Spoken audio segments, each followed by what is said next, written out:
Hello and welcome to the series in which I set out to find the world's brightest ideas that might make Britain better. Each week you'll hear from a different innovator trying to solve a different problem. We'll then stress test their idea with a panel of leading experts. In this episode I'm asking, can feeling the future propel policymakers and the public into solving the climate crisis? Britons are facing political upheaval, economic shock, and for many, the choice between heating and eating. Some environmentalists, though, fear the immediate crisis we face has pushed a bigger existential threat off the agenda. That's climate change. In their latest report, UN scientists are warning we are on course for devastating changes to our climate. It is now or never. There can be no more broken promises on climate, says the UN. The threshold of keeping the global temperature at 1.5 degrees Celsius limit will be breached around 2050. In a recent report, the UK Committee on Climate Change, which advises the government, criticised it for failing to have a clear plan in some key areas to reduce its greenhouse gas emissions to net zero by 2050.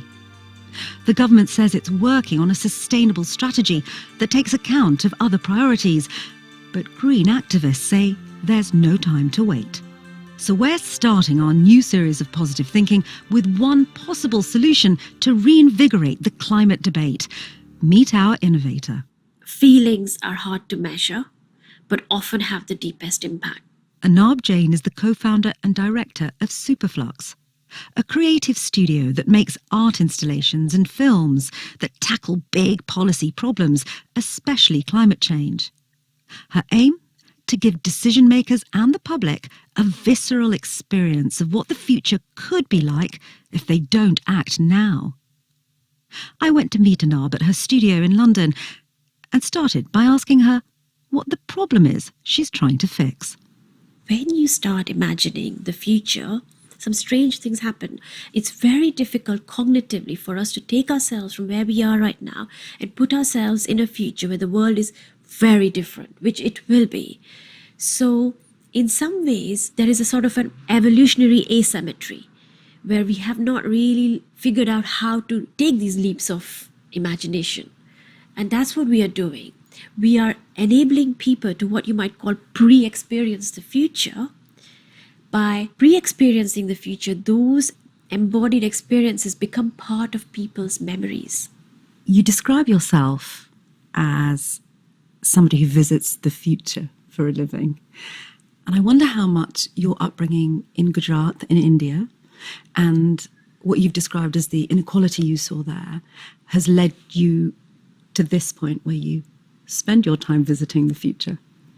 Yes, absolutely. There are no futures without histories, and I'm very, very mindful of my own history, my history which is entrenched in the colonial past in India, in Gujarat, where I grew up. I was very fortunate to be born into a very open-minded family, but my cousins, who were women, young girls, could not have boyfriends, could not cut their hair, were not even allowed to wear like jeans, trousers, by a very, very strong patriarchal system. I also grew up at a time where it was conditions of drought in Gujarat, and India had just come out of famine as well. So we also had a ration card, and the level of inequality was so visible. There were people who were almost profiteering from this famine and from the following drought, whilst those who were the most vulnerable were suffering the worst consequences of climate change. And we never questioned it, not enough anyway. And there is a real sense of, in me, I suppose, all these feelings are coming to a head and to a point where I would like to really be able to affect change with the tools I have. And that passion, that urge to change things is also the motivation of your co-creator and your husband, John. He is severely dyslexic. Are you happy to share with me what impact that's had on his sense of righting wrongs? I think John had such a different upbringing from me. From what I understand, he grew up in a working class background and was and is very dyslexic, and was always told by his tutors that he's not good enough, or, he was slow, or what have you. And so we set about trying to imagine different possible futures and bring these futures to life in ways that show people that there can be alternatives, that there can be other ways of living, that there can be more just and equitable futures, that we do not have to resign to things being just the way they are. Whose minds are you trying to change? Who are you trying to reach with your work? We have a very, very broad audience. So, of course, we work with companies who want to change their missions. We worked with cultural institutions, we worked with governments, but almost 50% of our time we work on self-initiated projects that we put out in the world in any form possible, in the form of a film, in the form of an public space intervention. So really, we are trying to engage people at many different levels. You say the work you're doing here is helping people feel the future. What would that sound like, or look like, taste like? Or smell like, I would say. So, for instance, one example would be a while back we worked for the government of UAE, and they're helping their Ministry of Energy create their energy strategy all the way up to 2050. Now, their policymakers had done a brilliant job of coming up with these graphs and data sets that showed why investing in renewable energy would really be very, very impactful for their nation. We took that data and we started building a future world where we showed the ministers and the prime minister what a business as usual future would look like for them, versus there were 5 scenarios, an extreme version where there was completely carbon neutral future. We were taking all of these, the ministers as well as members of energy companies through these worlds and future scenarios, where one of them told me, you know what, I can't imagine taking public transport. I love my car. I can't even tell my own son to stop driving his car. We love our cars here. And then we walked them over to this kind of beaker-like glass object, which we pressed a button and it started to emit air from the future. And so we had created samples of what polluted air, say from 20 years in the future, would actually smell like. And we had worked with scientists in a chemistry lab in Ahmedabad in Gujarat, where I'm from, to create these approximate samples, which had a much higher percentage of carbon monoxide, sulfuric dioxide, and so on, and particulate matter. Just one whiff of that noxious polluted air brought home the point that no amount of data can. It was feeling over figures that suddenly got foregrounded. And so they took a big decision to invest a lot in renewable energy. And I want to emphasize that this is not just that they smelled the air, they also had a lot of data, of course, to support that decision. This idea of feeling the future works really well alongside scientific data and knowledge. In order that people don't just come along, experience what you're offering them, and go away feeling as though they've had an experience holiday, you need to make sure that those experiences stay with someone. How do you do it? Because I saw a phrase that you'd used, which was a high fidelity experience. What is that? Yes, so high fidelity future experience is in a way immersive in nature. An example I would give is a project called Mitigation of Shock, where we created an apartment in London set in around 2050 or so, when my son would be around my age. 6 o'clock on Monday, the 24th of October, 2050. And in that apartment, people literally opened the door, entered the apartment, saw a sofa, saw a dining table, saw a kitchen.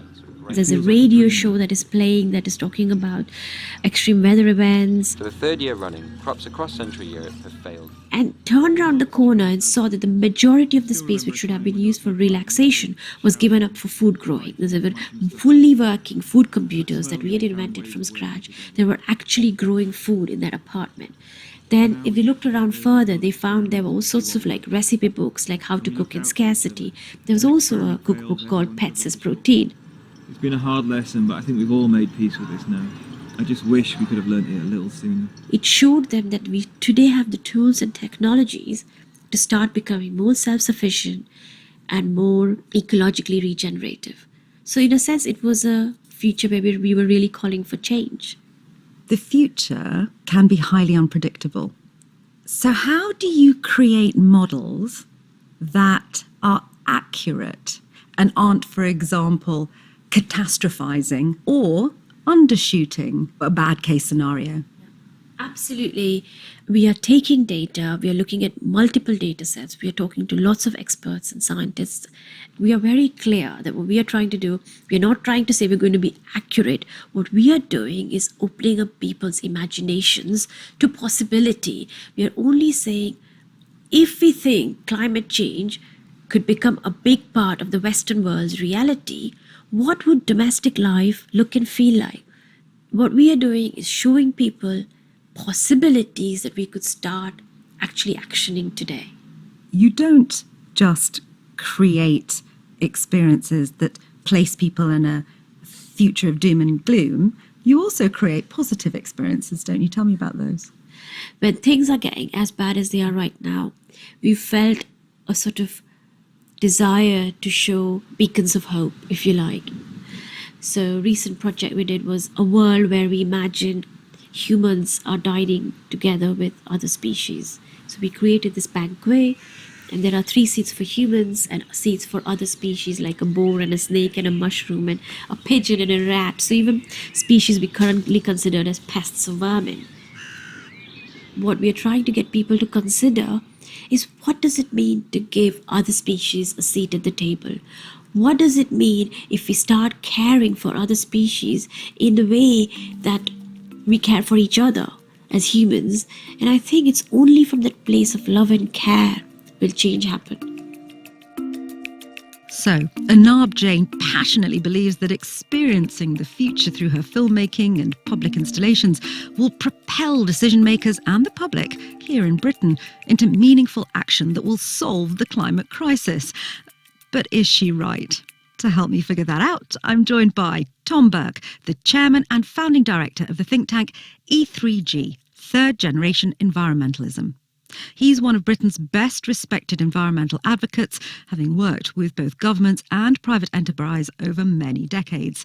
Olivia Laing is a writer, critic and former environmental activist whose book, Funny Weather, Art in an Emergency, shines a light on the relationship between art and politics. And Per Espen Stoknes. He's the director of the Centre for Green Growth at the Norwegian Business School. He's also a psychologist and a former Green Party MP in Norway, and has spent a lot of time thinking about what propels decision makers and the public to create change. Panel, welcome.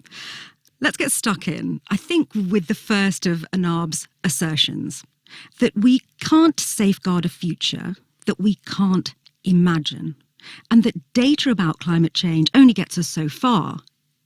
Is she right? Per? Well, essentially, yeah. Climate science speaks about 2050 and they speak about 2100 and it's 450 ppms of CO2 and all those numbers flying around make it very hard to feel it's near, urgent and personal. So feelings can do that. And there's now, over the last 15 years, a lot of psychological research that looks into how the brain responds to climate science. And in brief, what the research shows is that there's a lot of cognitive distancing, and this is something that Anab's visualization can help with. However, there are 4 more barriers, and one is we call the doom barrier, the overuse of the apocalypse framing, and the second is the dissonance barrier. If I know what I should do, but I do something else, then I'll feel, fuzzy about it. And if I live in that for too long, I will end up in denial. So even if I may experience Anab's futures, by Monday morning, I'll live on as if I never did. And finally, what we see is that this is an issue of identity. So if somebody comes out and criticizes my car use, my plane use, my meat eating, whatever, and this is perceived as part of myself. Now, it's no longer about climate science. These guys, the climate activists and whoever they are attacking me, my lifestyle, who I am. And that's where the deep resistance lies, unfortunately. Olivia, do you agree with Anab that this is a failure of our collective imagination? Or is the real problem apocalypse fatigue? I think there is something big to be said about apocalypse fatigue. I think the problem with climate change and people's responses to it is that we all know now a huge amount of information about climate change. We understand its reality, but the idea of what we do about it is very confusing. So that creates a lot of inertia. And then the scenarios we tend to see are so terrifying that I think that sort of despair also feeds inertia. So the scenarios running in our head on an artistic or cultural level are things like The Road. It's a sense that we're hurtling towards a future so frightening that I think the response is to sort of go into a brace position. People really don't know how to act. And so the idea that imagination could be used to create future scenarios that involve hope, that involve people's individual and collective activity, I think that feels like it has the potential to break through inertia, which was one of the big things that are stopping us acting realistically about climate change. Tom, are we in such a state of fright that we have frozen? I don't think that's the case, but I do think events have now validated the science in the public mind. So you're not talking about raising awareness so much as, exactly as Olivia was saying, giving people a sense that they can do something about it. And that's my strong sense that what's missing at all sorts of levels in society is the right kind of leadership to take that awareness, to take that anxiety and turn it into something that human beings are really good at, which is pursuing opportunities. Per, you've pointed out that there are these psychological barriers, 5 of them. Is there any counter-evidence that tells us how to overcome those barriers? There is actually. What does help if you can generate a sense of lust, a wish, a wanting, a longing for another type of future that triggers, as Tom was into, the kind of sparks of opportunity. However, it's hard to do that all by yourself. So what the psychology says is that you should do that together with other people. So if you go into the future and you do that on your own in a VR or whatever, then it doesn't really trigger the emotions because that's connected to the relationship. So we need to interact in addition to visualization. But Tom, have we identified a danger here, which is actually if you base decision-making at any level on emotion, that's a risk, because what you really want is logic and data, and you don't want one to overpower the other. Well, I think you got there in the end. It's a question of basing. If you base things on emotion, you get into all kinds of trouble. But if you try to do something without people's feelings, as Per is saying, nothing happens. So it's finding the right way to mobilize those people's feelings. And that's what's important about this particular approach and the way of thinking, and really connecting it to, again, especially to things that people can visualize, can see, which for most people is a far more important motivator than the numbers they recognize or the ideas they hear. Einarv Jain also creates positive narratives. Olivia, I think this might actually be the strongest element of Einarv's idea, that actually you can experience what the world would be like if we took action now.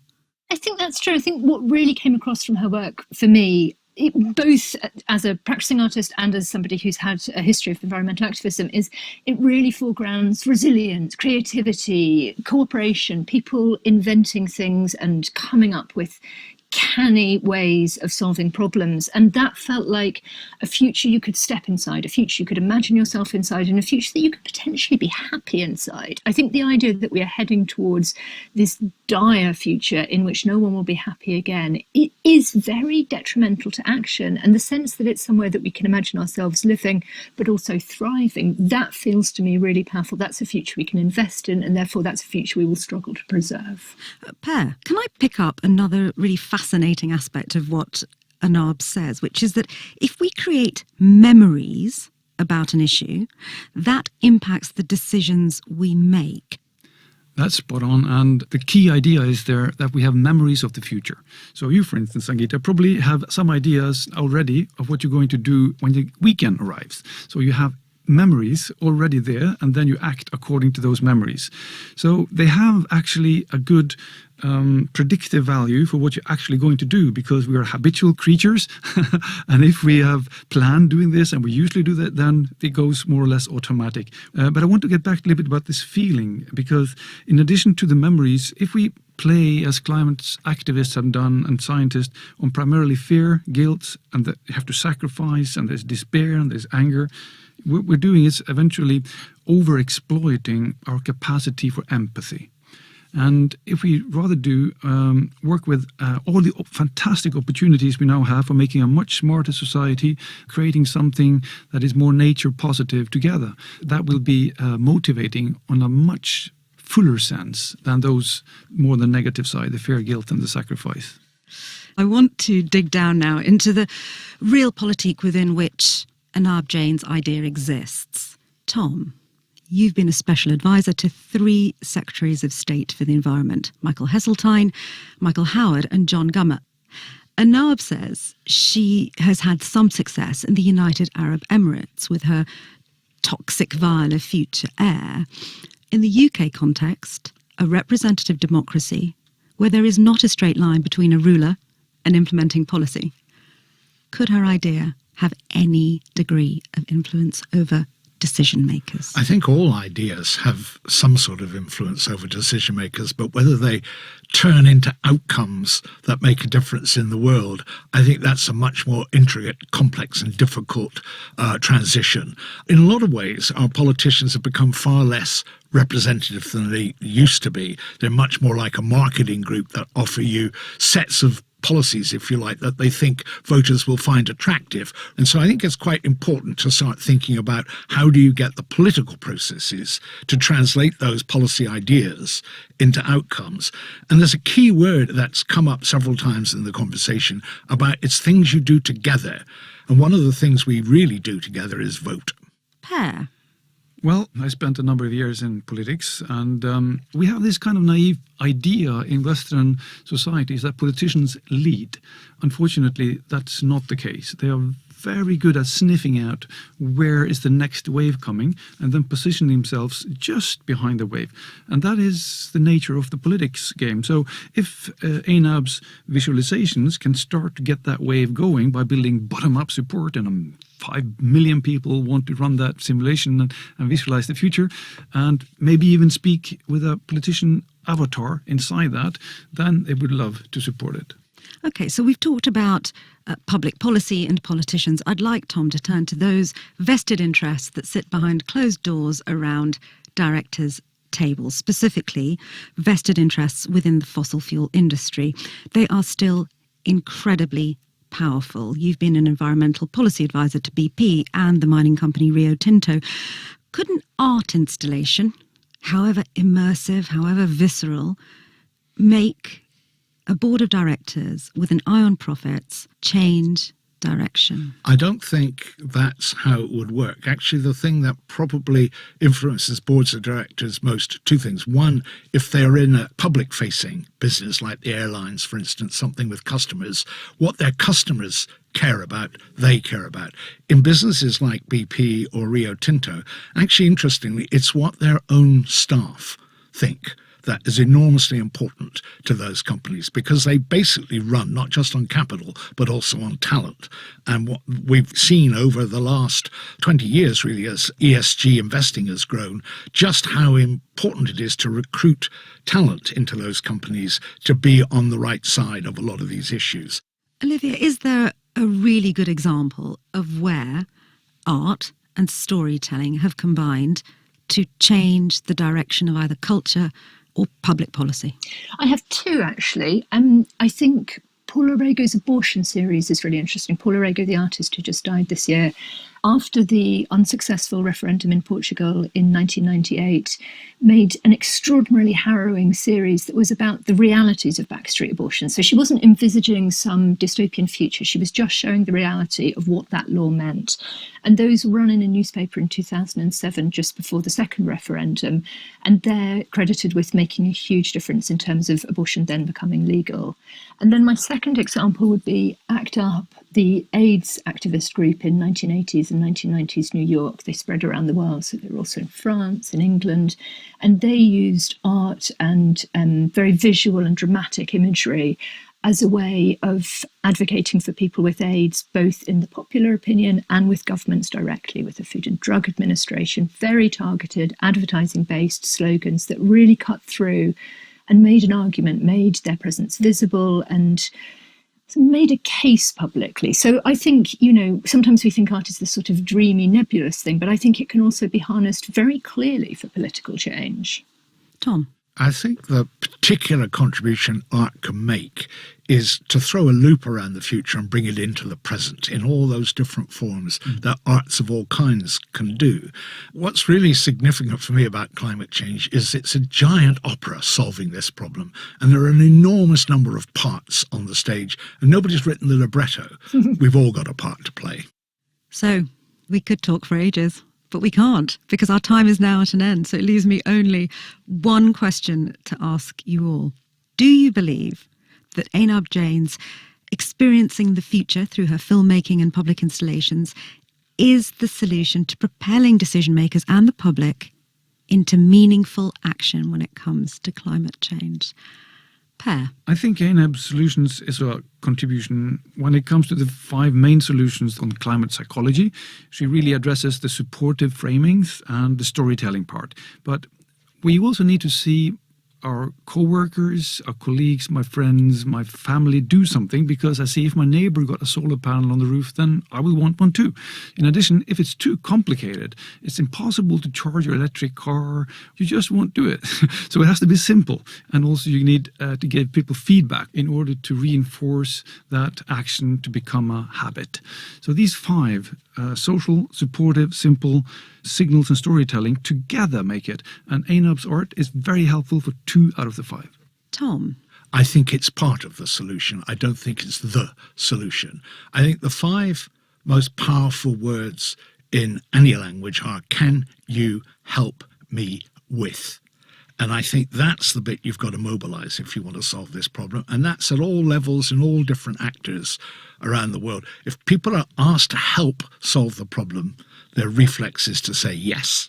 Olivia? It's not that these installations in themselves are going to change the narrative on climate change. I think it's more that they emphasise something that we're clearly all agreeing on, which is the need for positive narratives and the need for narratives that foreground people's resilience, people's capacity, and also that kind of change is possible, that change is within our gift.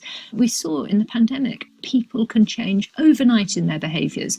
Those things can stop absolutely within 24 hours. So giving people that sense that they already have the tools and that we can do it, that makes the biggest change. Olivia Lang, Per Stockness and Tom Burke, thank you very much indeed for being our panel on this episode of Positive Thinking. And of course, thank you to Ainab Jain, our innovator. Join me next week for more Positive Thinking.